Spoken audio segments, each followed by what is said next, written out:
আসসালামু আলাইকুম। আজকে আপনাদের সাথে শেয়ার করব পোলাওর রেসিপি।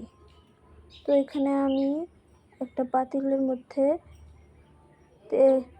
পরিমাণ মতো তেল দিয়ে পেঁয়াজ, রসুন এগুলো ভালোভাবে ভেজে নিচ্ছি। তারপর এটা কাঁচামরিচ ও দারচিনি দিয়ে ভালোভাবে নেড়ে নিচ্ছি। পেঁয়াজটা লাল লাল হওয়ার আগ পর্যন্ত রেখে দিচ্ছি। আমি স্বাদ মতো লবণ দিয়ে নিলাম। ভালোভাবে নেড়ে নিতে হবে।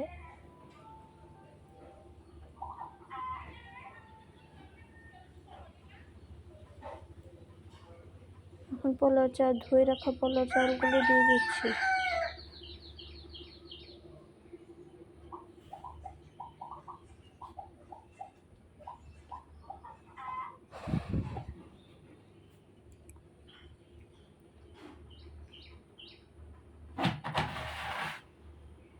এখন ভালোভাবে ভেজে নিতে হবে।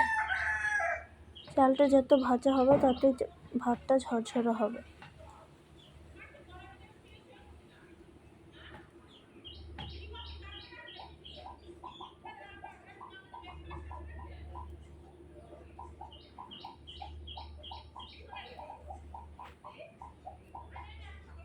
এখন ফুটন্ত গরম পানি, আগে থেকে করে রাখা গরম পানি দিয়ে নিচ্ছি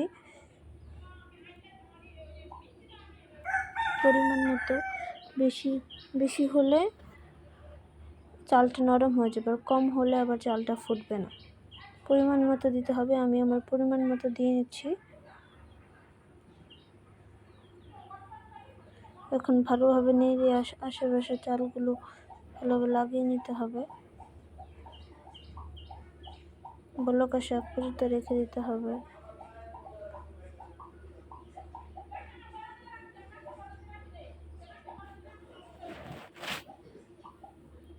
ঢাকনা দিয়ে ঢেকে দিচ্ছি।